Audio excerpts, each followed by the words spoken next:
뉴스회전 인터뷰. 오늘은 이재명 더불어민주당 대선 후보 모셨습니다. 어서 오십시오. 네, 반갑습니다. 예, 후보님. 일단 요새는 약간 분위기는 나아지고 있는 상황이다. 이렇게 판단하시는 건가요? 어떻습니까? 저번 이제 국민의힘 전당대회를 전후로 해가지고 그러니까 후보 선출대 전후로 많이 빠졌다가 약간 예. 복구되는 그런 정도 상태인 것 같습니다. 예. 좀 진부하지만 중요한 질문 하나 드리겠습니다. 네. 옛날 얘기 좀 돌아가 보겠습니다. 네. 정치 왜 시작하셨습니까? 그 정치라고 하는 개념이 좀 불명확한데 예. 세상을 바꾸는 일에 참여하겠다 마음먹은 것은 사법연수원 마칠 때였던 것 같습니다. 근데 그 방식이 다만 이제 인권운동을 하겠다, 시민운동을 하겠다 했는데 근데 그게 현실 정치, 아주 좁은 의미의 정치에 참여하게 된 것은 시민운동하다가 예. 제가 성남의료원 설립운동을 했는데 공공의료 확보운동을 했는데 그게 좌절되면서 제가 수배가 됐습니다. 이제 두 번째 또 구속되게 생겨서 예. 이제 교회 지하실에 이제 숨어 있다가 예. 그때 결정했죠. 현실 정치를 하겠다. 현실 정치에 참여해서 우리 국민이 원하는 일, 필요한 일을 해야 되겠다. 예. 그게 이제 2014년 예. 3월 28일 오후 5시. 그 시간까지 기억하시죠? 네, 예. 주민교회 지하기도실. 예. 그 지하에 이렇게 숨어 있으면서 그때 딱 결심을 하신 겁니까? 딱? 그 시간에 이제 그때 어떤 그 시간의 계기가 있었습니까? 그러니까 제가 이제 지하 기도실에 숨어 있으니까 아무도 모르지 않습니까? 예. 근데 그러니까 먹는 것도 좀 자유롭지 않고 예. 그런데 그 중에 그 공공의료원, 예. 시립의료원 설립 운동을 같이 하시던 그 선배님 한 분이 예. 그 몰래 아, 그 도시락을 싸가지고 와서 이제 같이 먹다가 이렇게 해서 언제 하겠냐? 예. 이 정말로 우리 성남 본시가지 주민들한테는 절박한 생명의 문제인데 이렇게 우리가 맨날 피해 다니고 부탁하고 할 수는 없지 않냐. 근데 우리 손으로 하자. 예. 어렵지만. 그래서 그때가 5시였는데 예. 서로 끌어안고 울다가 결정을 했죠. 시간까지 정치를 시작하자. 기억하시는 건 굉장히 특이한데요. 네. 예. 혹시 그 상황이 너무 힘들어서 정치 결심하신 거 아닌가요? 아니 뭐 더 힘든 길이라는 것은 그때도 알고 있었고요. 예. 다만 제가 이제 먹고 사는 문제를 좀 넘어서서 세상이 저는 노동자 출신인데 여전히 저는 탈출해서 이제 대학 졸업하고 사법시험 합격해서 소위 뭐 판검사 변호사를 할 수 있는 상황이 됐지만 저를 제외한 나머지 우리 가족들, 친지들, 동료들은 다 그 현장에 머물러 있지 예. 않습니까? 그걸 대학 다니면서 이제 알게 된 거죠. 이게 한 개인의 무능함이나 또는 게으름만은 때문은 아니다. 네. 결국 사회 구조 문제다. 아마 우리 앵커께서도 그 시절을 사셨을 텐데 예. 소위 의식화된 거죠. 특히 이제 광주 민주화 운동의 실상을 보면서 이 예. 폭동이 아니라 억울한 희생이다라는 것도 알게 됐고 세상이 좀 공정하고 합리적이어야 되겠다고 생각해서 정말 한때 영달을 꿈꾸던 청년에서 예. 공익적인 삶을 살기로 완전히 바꾸게 됐죠. 예. 그럼 좀 이따가 질문을 드리려고 했는데 그것부터 여쭤 공정 말씀을 하셔가지고요. 네. 이 후보께서 생각하시는 공정은 뭔가요? 뭐 아주 단순하게 얘기하면 예. 억울한 사람도 지역도 부분도 없는 예. 이제 모두가 납득할 수 있는 상식적인 상태, 예. 그러니까 예측 가능하고 합리적인 사회 이런 정도라고 보면 되겠고요. 사람들은 제가 이제 엄청난 뭐 특별한 예. 새로운 제도나 아니면 혁명적인 뭔가를 꿈꾼다고 생각하는 경향이 좀 많긴 한데 저는 우리가 합의한 규칙이 제대로 지켜지는 사회.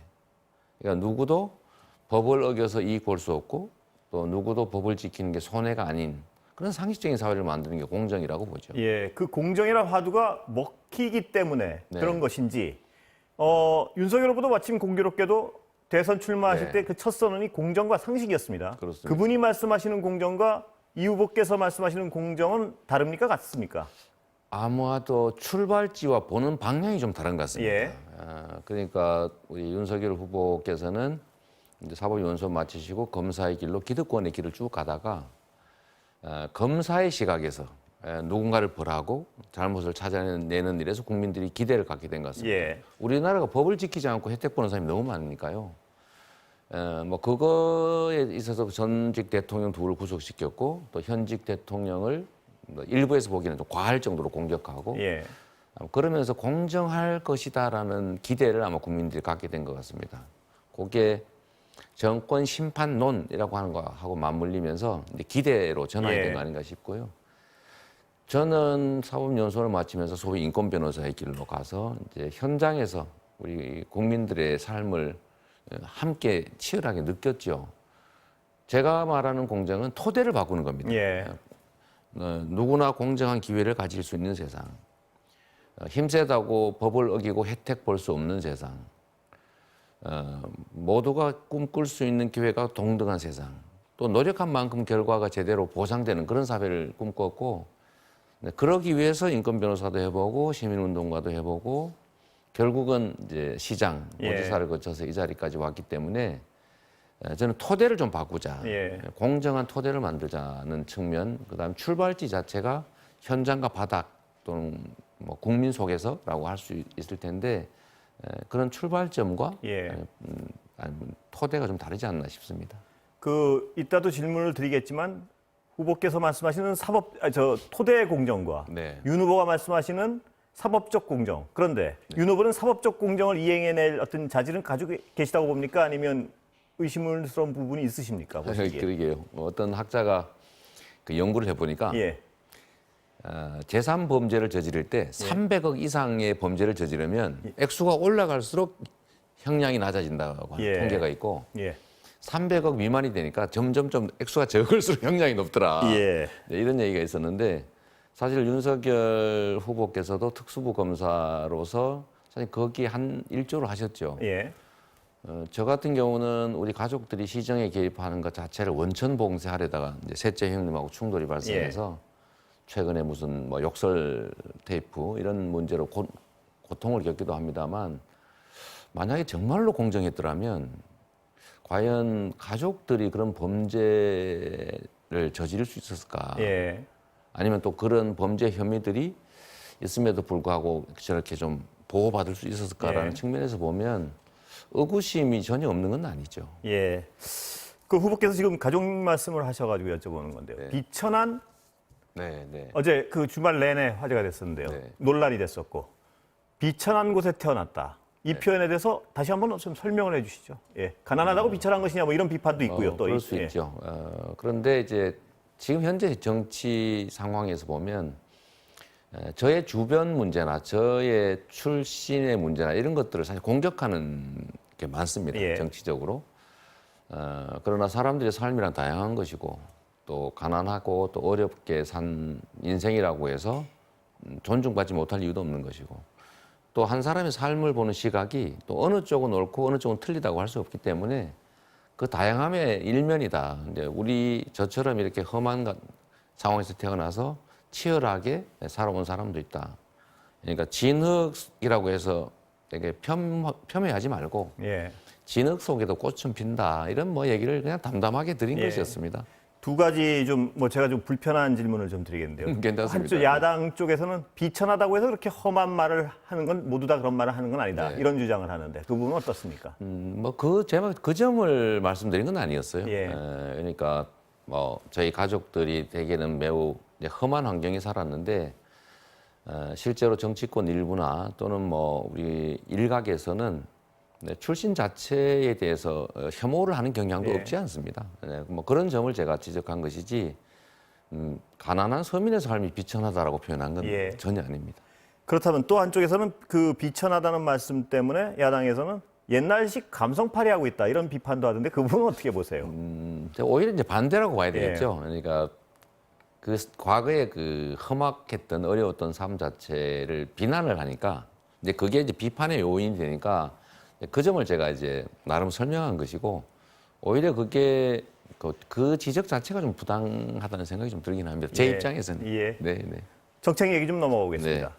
2030 특히 젊은이들은 이번 선거에 어떤 승패를 가를 것이다 이런 전망들이 많은데요. 젊은이들이 느끼는 고통의 근원에 대해서 어떻게 규정하십니까? 후보님께서는. 이게 이제 보통은 젊은이들 사이에서 공정성이 큰 화두가 됐고 그 예를 들면 우리는 수시가 공정하냐 아니면 정시가 공정하냐 또는 공정한 것이 바로 정의냐 이런 근본적인 고민을 우리는 하지 않습니까? 그런데 우리 젊은이들은 정의, 뭐 사회적인 입장에서 정의 이런 것보다는 지금 당장 내가 처한 상황에서 공정이 중요한 거죠. 우리 기성세대들은 고도성장 사회에서 정말 많은 기회를 누렸고 경쟁을 하더라도 선후를 가리는 정도의 경쟁을 한 거예요. 그렇습니다. 예. 그런데 지금 청년 세대들은 우리 기성세대들의 잘못으로 결국 이 불평등을 방치하고 격차가 격화되면서 저성장이 늪에 빠져버렸지 않습니까? 그러니까 기회 총량이 줄어들어서 이게 경쟁이 아니고 생사를 건 전쟁이 돼버린 거예요. 예. 누군가 탈락하면 죽습니다. 그러니까 살아남기 위해서 경쟁이 아니라 전쟁을 치르는, 그래서 젊은이들끼리 편을 갈라가지고 예를 들면 지방과 예. 수도권 또는 남과 여 이런 식으로 편을 갈라서 전쟁을 치르는 이런 참담한 현실에 대해서 저는 구조적인 문제로 좀 접근을 해야 된다고 보는 예. 거죠. 그러니까 현재 있는 작은 둥지에서 누가 이 둥지에서 떨어질 것이냐를 결정하는 데 있어서 공정해야죠. 예. 왜냐하면 죽으니까. 예. 그러나 그것을 넘어서서 이 둥지를 키우는 일에 집중해야 되고, 저는 그 둥지를 키우는 일이 성장을 회복하는 것이라고 봅니다. 또 성장을 회복하는 길은 우리가 다 알고 있죠. 예. 양극화를 극복하거나 완화하는 것입니다. 또 우리가 처하고 있는 기후위기나 디지털 전환, 또 주기적인 팬데믹을 국가의 대대적인 투자를 통해서 새로운 성장의 기회로 만드는 것이죠. 예. 이제 그렇게 할 경우는 약간 시간은 걸리겠지만 희망도 생길 것이고, 또 기회도 많아지면 젊은이들끼리 이렇게 생사를 놓고 싸우는 전쟁을 치르는 일은 조금 문제를 좀 완화할 수 있다는 것이고요. 저출생 문제도 사실은 예. 똑같은 문제인데 미래가 없기 때문에 아이를 낳을 수가 없지 않습니까? 네. 지금의 당장의 고통도 중요하지만 사실 우리 앞 세대, 우리 세대들은 진짜 어려워도 예. 미래가 희망이 있으니까 그렇습니다. 앞으로는 더 나아질 많이 것이다. 나았거든요. 예. 많이 나았거든요. 예. 그리고 그 자체가 희망이었고, 근데 지금은 이제 미래가 더 나빠 보이니까 이제 출생의 의욕도 사라지고 희망도 사라졌는데, 그 문제를 해결하기 위해서는 역시 성장을 회복하는 게 가장 큰 국가적 과제고 예. 모든 문제 해결의 출발점이다. 그렇게 생각합니다. 성장 회복을 말씀하시니까 제가 이건 궁금했던 것 중에 하나가 미국이 지금 강대국인 뭐 만 가지 이유가 있겠지만 네. 그중에 기업이 있는데요. 미국은 구글 뭐 네. 이런 회사들이 우리나라는 과거 삼성이 언제부터 삼성이 지금까지 1등을 네. 계속 하고 있는데 미국은 구글, 페이스북 이런 데 불과 몇십 년 만에 전 세계 1등 국가로 막 솟아나고 그 네. 역동성 그게 우리는 없고 저쪽은 있는 이유가 뭐라고 판단하시고 우리가 그런 기업을 길러내려면 뭘 해야 되나요? 소위 아주 그 사회에 이제 예를 들어 100대 기업, 또 예. 100대 부자 이런 사람들을 분석을 해보면 우리나라는 80%에서 90%가 상속받은 사람들이고 예. 미국 사회는 80% 내지 90%가 그냥 그 세대에서 성공한 사람들이에요. 예. 창업자들인 거죠. 이유는 여러 가지가 있을 텐데 이제 첫째는 우리 사회의 불공평한 구조 때문입니다. 예. 이 기득권이 존중되는 사회인 거죠.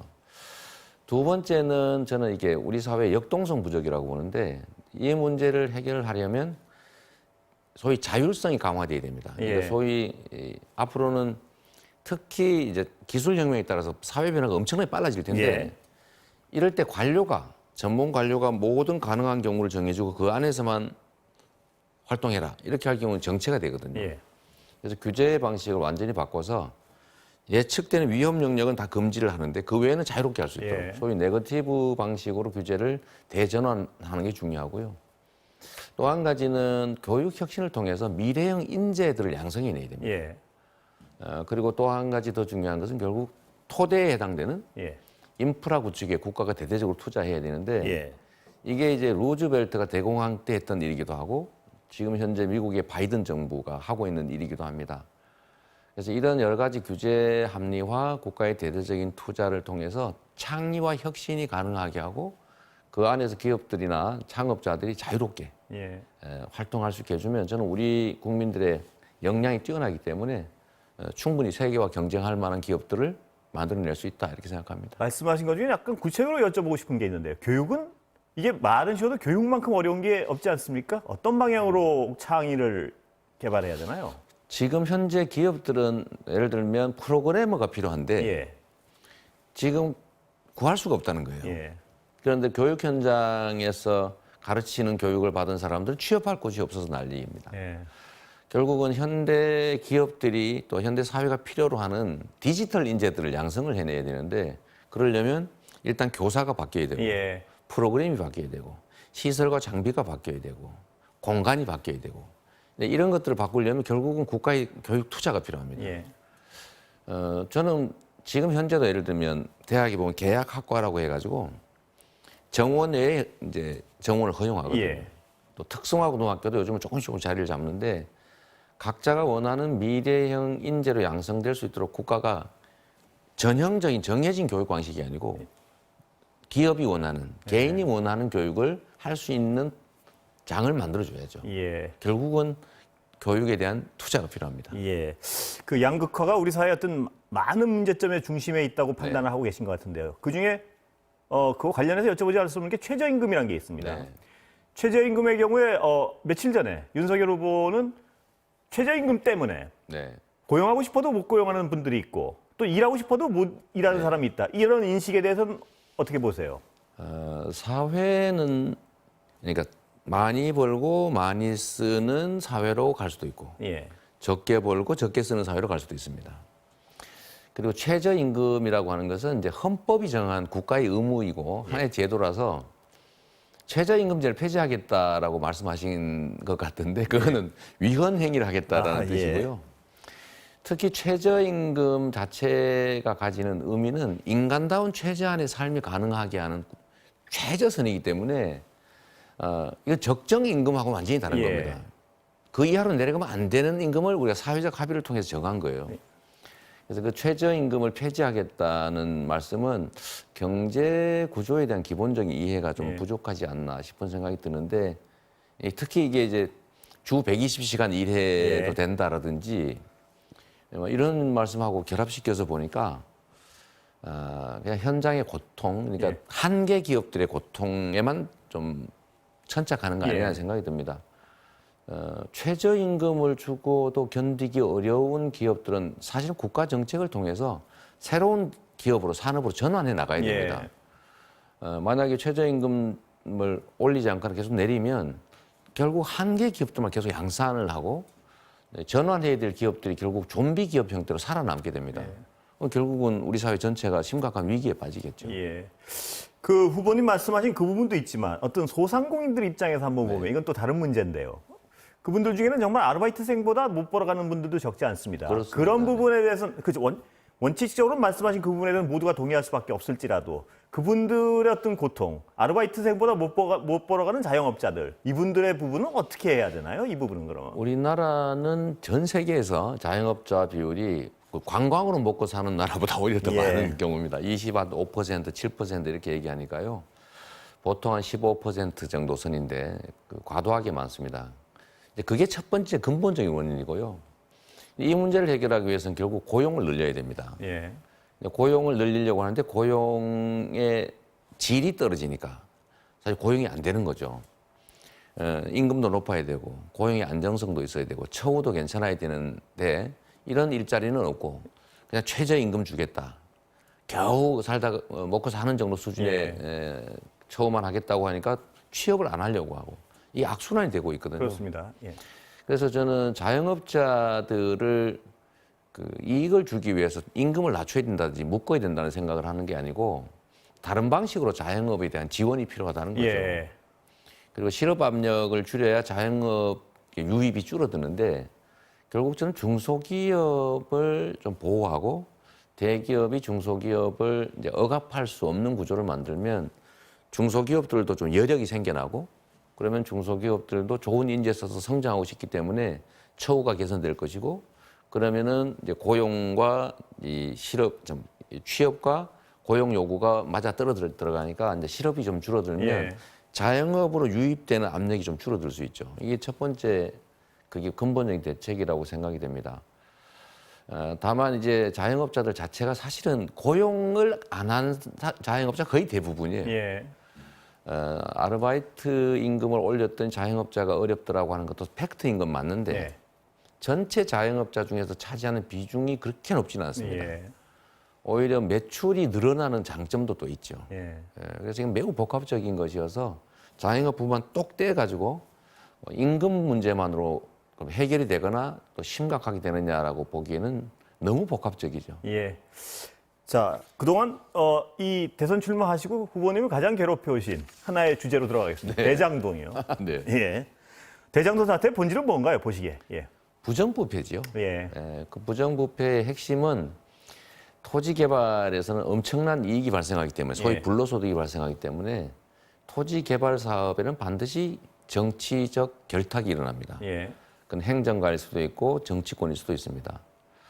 그래서 공공개발을 해서 그 개발 이익을 환수하려고 하면 민간 개발 이익을 노리는 집단이 엄청나게 저항을 하죠. 예. 그래서 LH가 공공개발하면 그걸 압력을 넣어서 포기시키고 이제 성남시가 그럼 공공개발하겠다고 하니까 의회를 동원해서 다 원천 봉쇄해서 민간 개발을 하게, 즉 개발 이익 100% 민간이 가지도록 하죠. 예. 근데 저는 사실은 뭐 개인적으로는 억울한데 국민들께는 죄송한 이제 그 중간에 끼어 있습니다. 예. 저는 나름대로 노력해서 국민의힘이 LH에서 대장동 개발을 민간 개발하도록 풀어줬고 또 제가 시장이 돼서 공공개발로 100% 환수하려고 하니까 국민의힘이 시의회를 동원해서 4년 내내 막았고 예. 그래서 저는 타협책으로 결국 민간 자본을 동원해서 공공개발을 반쯤 하되 이익의 70%를 환수했지만 여하튼 남아있는 30%도 수천억에 이르다 그렇습니다. 보니까 예. 우리 국민들이 볼 때는 저도 똑같은 사람으로 보이는 거죠. 예. 70%를 환수하는 노력을 했다고 한들 당신도 그 문제에서 자유롭지 않다. 예. 그 지적을 제가 아프게 받아들일 수밖에 없는 거죠. 국민들 입장에서는 이재명 시장이 비록 국민의힘이 방해하고 막았더라도 예. 이런 일 없게 하는 게 제 의무인 거죠. 예. 이제 막았다고 하더라도 어쨌든 그 책임을 다하지 못한 예. 거는 사실이니까 저로서는 면목 없고 그래서 제가 사과드린 거죠. 지금도 다시 한번 사과드립니다. 남들은 뭐 조그만 소액 투자해가 수천억씩 뭐 이익을 받아가지고 무슨 정치권에 50억 클럽을 만들어서 뭐 뿌렸다 이런 얘기를 들을 때 얼마나 박탈감 들겠어요. 예. 그 저처럼 정치를 하고 권한을 위임받은 사람이 어쨌든 책임을 다하지 못해서 그런 일을 만들었으니까 그 점은 제가 잘못을 인정하는데 문제는 예. 그렇게 하지 못하게 막았던 당사자들이 예. 저보고 무능하다. 예. 내가 방해를 했음에도 내 방해를 뚫었어야지. 예. 내 방해를 왜 못 뚫었느냐. 너 무능하다. 혹시 우리처럼 같이 먹은 거 아니냐. 그럼 부패했다. 이렇게 지적하는 것은 그분들이 할 말은 못 되죠. 예. 특히 국민의힘은 LH가 멀쩡하게 공공개발해서 100% 개발이익 환수하려고 하는 거를 국정감사에서 압력 넣어서 포기시켰지 않습니까? 예. 그 제가 또 공공개발하려니까 다수 시의회 동원해서 막 지방채 발행 부결시켜서 예. 못하게 막았잖아요. 예. 공사 설립 못하게 또 막았잖아요. 그 자기들이 막아놓고 왜 우리의 방해를 뚫지 못했느냐라고 예. 하는 거는 그야말로 이런 걸 가지고 적반하장 예.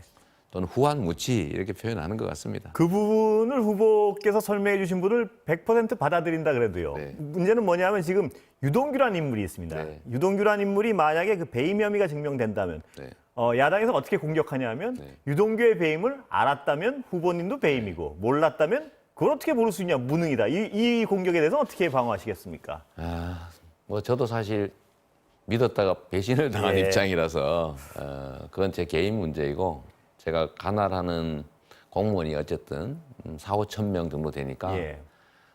제 지휘하에 있던 사람이 부패한 것에 대해서는 제가 뭐 입이 10개라도 할 말 있겠습니까? 예. 제가 책임져야죠. 뭐 그 점에서 무능하다고 하면 예. 뭐 그 비난도 제가 감수해야 되지 않겠습니까? 예. 그런데 앞으로는 그런 일이 없도록 좀 최선을 다하려고 해요. 연이어 이제 힘든 질문들이 계속 가서 괜찮습니다. 여쭤보기가 뭐 민망하기도 한데요. 어차피 예. 있는 질문이니까. 예. 네. 조국 전 장관 사태. 네. 요새 어떤 그 문제 가지고 가장 또 그 문제는 언제나 휘발성이 있는 그렇습니다. 주제고요. 사과하셨습니다. 배경이 뭔가요? 예. 저는 이제 모든 현상에는 여러 면이 동시에 존재합니다. 예. 그러니까 저는 민주개혁 진영은 더 높은 도덕적 그 수준을 국민들이 요구하세요. 예를 들면 곽상도 의원 아들이 퇴직금 50억 받았다. 국민의힘이 공공개발을 막았다. 그래서 민간개발하라고 했다. 뭐 이런 점들에 대해서는 뭐 원래 그런 사람들이니까라는 인식이 좀 있는 것 같아요. 예. 그런데 민주개혁 진영은 깨끗한 나라, 투명한 나라 만든다고 해놓고 당신들이 왜 그러냐? 라는 측면에서는 저는 그거 감수해야 된다고 봅니다. 나는 상대방보다는 내가 더 잘못이 크지 않으니 상대방이 훨씬 더 잘못이 크니까 저쪽도 같이 얘기해라라고 하는 것은 아이들은 할 수 있는 얘기일지라도 권한을 위임받은 공무원들이 또 공직자들이 할 말은 못 되는 거죠. 예. 작든 크든 잘못은 잘못인 것이고 또 민주개혁 진영으로서 투명한 사회, 공정한 사회를 부르짖어 왔으니까 다른 어떤 경우보다도 작은 흠에 대해서도 예. 크게 책임지는 게 맞는데 저는 지금까지 우리 민주당이 그 점에 대해서 충분하게 책임을 느끼지 않았다고 생각됩니다. 예. 그래서 국민들은 그 점에 대해서 화를 내는 것이고요. 잘못한 것 자체도 문제고 잘못한 것에 대해서 사과하지 않고 왜 우리만 가지고 그러느냐, 소위 말하는 내로남불적 이런 태도에 대해서 실망하셨기 때문에 저는 책임지는 입장에서 당연히 국민들의 그 실망, 또 국민들의 기대를 채우지 못한 그 책임을 져야 된다고 생각하고 그 책임의 핵심은 결국 잘못을 인정하고 사과드리는 것이기 때문에 제가 이 자리에서도 또 다시 한번 사과드립니다. 그건 잘못한 거죠. 앞으로는 그러지 말아야 됩니다. 그 후보님 말씀하신 그런 측면도 있지만 민주개혁 진영에서는 어떤 지적을 하냐면 네. 검찰의 행위에 대한 지적 없이 왜 이쪽의 지적만 하느냐 이 부분인 것 같습니다. 검찰의 당시 행위를 정당하다고 보느냐 그게 후보님을 지지하는 진영의 일부에서 지금 가장 반발하는 이유 같습니다. 저는 당연히 검찰이 소위 검찰 개혁을 거부하기 위해서 먼지털이 수사, 가혹한 별건 수사를 했다고 생각합니다. 예. 해서는 안 될 행위를 한 거죠. 검찰 개혁을 왜 해야 되는지를 가장 극명하게 보여준 것이 조국 가족 수사입니다. 그러나 저는 그 검찰의 행태도 잘못됐고 특히 그 중에서도 과도한 압수수색 문제라든지 특히 뭐 경마식 마녀 사냥 허위사실 유포를 검찰이 했지 않습니까? 예. 저도 똑같이 당했고요. 그러나 태산명동 서일필이라고 상당 부분은 무죄나 무혐의가 나고 했지만 그 과정에서 검찰은 아무 잘못도 인정하지 않는다. 그런 점에서 보면 검찰이 잘못한 게 분명히 있죠. 예. 그러나 저는 그거는 국민들이 그 점을 지적할지라도 나는 잘못한 게 없다. 왜냐? 이쪽이 더 많이 잘못했으니까. 예. 라고 말할 수는 없는 거죠. 예. 그래서 제가 우리가 억울하다라는 얘기는 충분히 이때까지 민주당이 했으니까 예. 억울하지 않다는 게 아니고 예. 억울하지만 그 점은 충분히 얘기했으니 이제 우리가 책임질 부분에 대해서 충분히 책임진다는 발언을 하지 못했다. 예. 책임 있는 자세를 취하지 못했다. 그러니 저라도 이 문제에 대해서 책임을 지자라는 차원의 말씀을 드린 겁니다. 예. 연관해서 지금 분명한 건 여론조사상 정권 교체 여론이 더 높습니다. 그렇습니다. 예. 그렇다면 그 원인을 뭘로 분석하십니까? 기대에 못 미쳤다는 것이겠죠. 예. 특히 이제 문재인 정부 3기 민주정부는 이제 촛불혁명이라는 과정을 통해서 집권을 했기 때문에 그 촛불을 들였던 우리 국민들이 바라는 기대치라고 하는 게 있습니다. 당연히 평소보다 높지요. 예. 그런데 우리 문재인 정부와 우리 현재 민주당이 과연 국민들이 180석을 몰아주고 이렇게 전적인 지지와 성원을 보냈는데 그 기대에 부합하는 만큼 예. 사회경제개혁 또는 우리 국민들의 삶을 개선했냐라는 측면에서 보면 우리 국민들께서 부족하다고 보는 것이죠. 또 그중에서 특히 아까 말씀드렸던 왜 나만 가지고 그래? 라고 반항하는 아이 같은 느낌? 예. 더 혼나야 되겠다라는 그 생각들을 우리 국민들께서 하시면서 아마 바꿔야 되겠다. 이 생각을 하시게 된 게 아마 큰 원인일 것 같고요. 또 한 가지는 국민은 더 나은 거 없을까를 끊임없이 갈구하지요. 정치라고 하는 게 언제나 완벽해서 우리 국민들이 원하시는 가장 바람직한 상태를 완결적으로 만들어내지 못하기 때문에 끊임없이 더 나은 상태를 추구하고 그러려면 끊임없이 더 나은 대안과 끊임없이 더 나은 세력을 추구합니다. 예. 그런데 전 정부들에 비해서는 사실 정권 교체 요구 수준이 조금 낮은 편이에요. 예. 그건 저희 입장에서는 다행스럽긴 합니다만 저희 입장에서는 이렇게 국민들께 말씀드리고 싶습니다. 변화라고 하는 것은 다양한 방식이 있다. 최소한 변방에서 비주류로 살아왔고 또 성남시장, 경기도지사를 하면서 작은 도구로도 큰 성과를 내서 아무런 백도 또 후광도 아니면 지원도 없이 이 자리까지 온 실력과 실적을 좀 믿고 이재명 정부 또는 다음 4기 민주정부는 아마 야당으로 교체되는 그 정부보다 훨씬 더 개혁적이고 훨씬 더 민주적이고 훨씬 더 유능하고 훨씬 더 국민의 목소리에 민감할 것이다라고 제가 말씀드리고 싶습니다. 결국 이 설명을 잘 드리고 우리 국민들께서 이 말씀을 얼만큼 동의하느냐에 따라서 내년에 운명이 갈려지지 않을까 싶은데 제가 우리 국민 여러분께 정말로 말씀드리고 싶은 것은 실적과 실력이 중요하다. 말이야 누가 못하겠습니까? 그래서 저는 시장 도지사로 지금까지 활동해 오면서 한 10여 년 우리 국민들께서 일은 맡겨놓은 일은 잘한다. 작은 도구로도 농사를 잘 짓는구나 해서 여기까지 왔으니까 앞으로 좀 믿어주시면 고맙겠습니다. 그 말씀하시니까 제가 하나 여쭤보겠습니다. 그 경기도의 그 가장 이 후보님을 떠올릴 때 많이 떠올리는 것 중에 하나가 작은 일인데 어떻게 보면 네, 그렇습니다. 그 경기도의 그 불법 여름에 불법 뭐라 그러죠? 그 행상들이라 하나요? 아니면 행상이라기엔 너무 크죠? 계곡 시설물.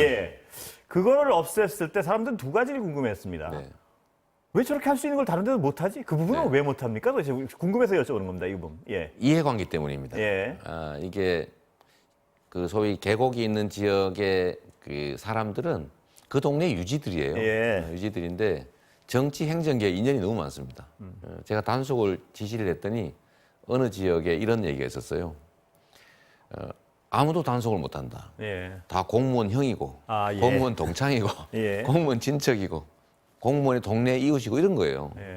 그래서 제가 방법을 딱 하나 생각해냈죠. 공무원을 징계하겠다, 직무유기로 했더니 마을 이장들끼리 모여서 우리 공무원 다친다, 이제 자진 철거하자 결의를 해가지고 실제로 거의 대부분 자진 철거했어요. 뭐 그런 새로운 대안도 저희가 만들어 드린 것도 있지만 치밀한 사전 검토와 대안 제시로 동의를 받는 것도 있는데 주어진 권한을 이재명은 확실하게 행사할 것이고 저 사람이 빈말하지 않는다라고 생각하니까 강제 철거당하고 아무런 보상도 못 받는 대신에 자진 철거하고 대안 제시받고 복구 비용도 우리가 대드리고 재정 지원이나 이제 금융 지원도 해드리는 그 길을 찾으신 거죠. 그 약간 큰 문제로 돌아가서요. 아까 그 민주당이 약간 민심을 잃은 이유에 대해서 설명을 해주셨는데 180석을 가지고 할 걸 개혁을 제대로 못 해냈다고 거꾸로 좀 답답하다는 지지층도 있습니다. 그 부분에 그분들에게도 한 말씀 해주시죠. 제가 그래서 최근에 이제 당에 제가 직접 지휘권은 없지만 이제 당을 대표하는 대선 후보가 됐기 때문에 이제 나름 말씀은 드릴 수 있지 않습니까? 그래서 내년 예산 편성이나 아니면 국가 정책 결정에서도 제 의견이 좀 조금씩은 반영이 되는 측면이 있습니다. 뭐 아주 작지만 그 중에서 하나가 이제 개혁 입법인데 이제 내일 정도에 저희가 의원총회를 하면서 그 논의들을 좀 하고 제가 의원은 아니지만 이제 거기 참여해서 좀 의견을 말씀드리려고 해요. 결국 우리 국민들께서 180석을 주는 이유는 해야 될 일인데 부당한 발목 잡기에 좀 구애되지 마라. 마음대로 막 어떻게 저지르라 이런 뜻은 아닐 테고요. 그래서 타협할 건 타협하고 정말로 합의가 필요한 것들은 합의를 하되 꼭 해야 되는 일이고 국민들이 하라고 하는 일인데 발목 잡기 때문에 방해 때문에 못하는 거라면 다수결 원칙에 따라서 처리하라는 뜻이 아니겠습니까? 그게 이제 민주주의 원리죠. 그런 점에서 보면 지금 당연히 해야 될 아까 말씀드리다 이제 못했습니다만 공공개발을 안 하고 민간 개발을 해서 개발 이익을 수천억씩 몇 억 투자해서 막 취해가는 걸 못하게 막는 법을 지금 입법을 하려고 하는데 국민의힘에서 자기들도 그 법안을 내놓고 반대를 해요. 앞으로는 내놓고 뒤로는 반대합니다. 말이 안 되잖아요. 그래서 이런 경우는 앞에는 내놓고 다른 이유로 방해하고 그러면 그냥 일방 처리 또는 책임 처리하는 게 맞다 이런 말씀을 좀 드리려고 하고 이렇게 하면 우리 지지층뿐만이 아니라 중도층도 할 일을 하는구나 이렇게 해서 지지가 조금 회복되지 않을까 저는 그렇게 기대합니다. 아까 그 검찰 얘기 잠깐 여쭤봐서 다시 좀 돌아가겠습니다. 대장동 수사 지금 그 과정을 보면 양쪽 다 불만이 있는 것 같습니다. 후보님 보시기엔 지금 수사 상황에 대해서 어떻게 보십니까? 만족스러우십니까? 어떻습니까? 좀 어처구니가 없죠. 예. 이게 이제 대장동 사건이라기보다는 사실 화천대유 비리인데 예. 과정을 보면 화천대유가 땅을 사기 위해서 부산저축은행에 돈을 빌렸고 예. 거기서 부정부패를 저질렀고 윤석열의 중수부가 이걸 눈 감아줬고 그래서 이 사람들이 살아남아서 국민의힘에 로비를 해서 LH로부터 포기시켰고 또 성남시가 공공개발하려니까 시의회 동원해서 막았고 또 그러다 보니까 이 화천대유가 민간 자본 끌어들여서 펀드 만들었고 예. 하나은행 끌어들여서 7천억 투자 받았는데 거기는 배당을 1%밖에 안 받았고 예. 1%밖에 투자 안 한 곳이 무려 막 90% 이상 수천억을 예. 가져가서 이것도 문제인데 예. 이거를 무슨 뭐 50억 클럽, 뭐 100억, 뭐 윤석열 후보님의 아버님 집을 사주고 뭐 예. 이런 식으로 썼지 않습니까? 예.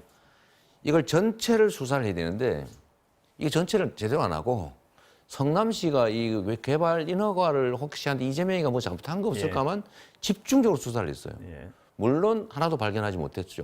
없었으니까. 그래서 저는 이 특검을 해서 저는 제 무고함을 밝히고 싶어요. 예. 그래서 특검하자 했더니 윤석열 후보 측에서 본인이 관계된 부분은 빼고 하자. 예. 저축은행 대출 비리 묵인한 거는 빼고 하자. 전체를 특검을 해야지. 예. 본인한테 불리한 부분은 빼고. 그 혐의가 거의 확실하거든요. 저는 혐의가 없지 않습니까? 예. 그냥 의혹일 뿐이죠. 이것만 하자는 건데 이건 옳지 않고 저는 성역 없이 예. 처음부터 끝까지 검찰이 제대로 하지 않기 때문에 지금 이 자리에서도 다시 한번 제가 제안 드립니다. 우리 윤석열 후보님 그냥 둘이 사인하고 특검하시면 좋겠습니다. 예. 전부 처음부터 끝까지. 그럼 그 공약 가지고 지금 말씀하셨으니까 그 네. 소상공인 고통은 뭐 지금 심각하다는 건 뭐 네. 여야를 떠나서 다 공감하고 있을 텐데요. 네. 소상공인 손실보장 문제에 대해서는 윤석열 후보가 당선된 후 하겠다는 50조 원 네. 지금 하자고 다시 치고 나오셨습니다. 그건 어떻게 진행돼야 되는 건가요? 지금 보시기에. 제가 참 남의 그 정책에 대해서 이렇게 말하면 안 되는데 국민의힘은 말로는 해놓고 실제로는 안 하는 경우가 너무 많아요. 그래서 50조 지원도 당선되면 하시겠다는데 어차피 지금 본 예산에 편성을 안 해놓으면 내년에 집행이 불가능하지 않습니까? 예. 그럼 내년에 추경을 해야 되거든요. 내년 예산 범위 내에서. 예. 그래서 당선되면 하겠다고 조건 붙이지 말고 내년보다는 지금이 당장 더 어려우니까 지금 지원하자. 예. 본인의 공으로 인정해 드리겠다고 예. 제가 말씀드리는 겁니다. 그런데 제가 예를 들면 지금 현재 소상공인이 어려우니까 지원하자고 하면 예. 퍼주기라고 비난을 하면서 예. 내년에 당선되면 50조 원 지원하겠다고 예. 하셔서 예. 그 반대로 얘기하면 결국은 당선 안 되면 안 하겠다는 얘기 아니냐. 예. 그러지 마시고 지금 당장 어렵고 특히 지금 다시 오미크론인가요? 뭐 그것 때문에 지금 또 방역을 강화하지 않습니까? 지금 아마 우리 자영업자분들 정말 좀 죽기 직전일 텐데 이럴 때 대대적인 지원을 해야죠.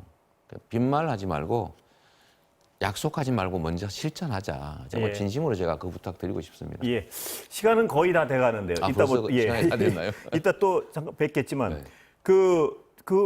중요한 말씀 하나 빼놓고 여쭤봤는데 뭐 전국민 재난지원금 이런 주요한 굵직한 공약에 대해서 많이 방금 말씀하신 그것도 그렇고요. 양보를 하시고 약간 수정을 하시는데 그 부분에 대해서 비판하는 쪽에서는 뭐냐 원칙이 이런 비판을 하고 지원하는 쪽에서는 실용주의 아니냐 어떻게 보세요? 그 비판에 대해서는. 원칙을 잃지는 않되 예. 이제 융통성이 있어야죠. 저는 전국민 재난지원금을 소비 쿠폰으로 지급해서 소상공인 매출을 올려드려야 된다. 예. 소상공인을 지원하는 방법은 돈을 빌려드리는 방법도 있고 국가가 직접 현금으로 지원하는 방법도 있고 매출을 올려주는 방법이 있는데 전 국민에게 소비 쿠폰을 지급하면 국민들의 가계 지원도 되지만 소상공인의 매출 지원 효과가 있기 때문에 이중 효과가 있습니다. 예. 그래서 이게 필요하다는 점은 저는 지금도 의심하지 않습니다. 예. 작년 1, 2, 3차 한 50조 원 중에서 1차만 경제 효과가 있었거든요. 예. 13조 원에 불과했지만 석 달 동안 경기가 정말 그 전에보다 더 나았지 않습니까? 그래서 그런 점에서 제가 그 자체를 포기하는 건 아니고 다만 이번 정기 국회에 전국민 재난지원금을 넣을 것이냐는 정부도 절차상 문제가 있다고 하고 또 야당도 반대하고 또 정부도 난색을 표해서 이거 주장하다가 다른 소상공인 지원도 못할 상황이기 때문에 우리가 100번은 못 갈지라도 이걸 포기하고 20번라도 갈 수 있으면 20번라도 가자는 차원에서 제가 이 요거는 포기했고요. 다른 정책들은 저는 일반적인 원론적인 말씀을 드린 겁니다. 정치인들이 자신의 정치적 신념을 실현하기 위해서 정치를 하지는 않습니다. 그렇게 하면 안 되는 거죠. 국민의 대리인이지 않습니까? 국민을 지배하는 사람이면 자기 신념을 관철해도 되는데 국민을 대리하는 사람은 국민의 뜻을 따라야죠. 옳고 바람직한 일일지라도 국민들께서 하지 말라고 하면 하지 말아야 되는 것이다. 그러니까 제가 바른 정책이더라도 국민의 동의 없이 하지는 않는다. 라는 말씀을 드린 거예요. 너무 당연한 말씀을 드렸던 거죠. 다른 질문 좀 드릴 게 많은데 지금 시간이 다 돼가지고 해서 맺고요. 네. 잠시 후에 인터넷에 뵙겠습니다. 네, 고맙습니다. 말씀 감사합니다.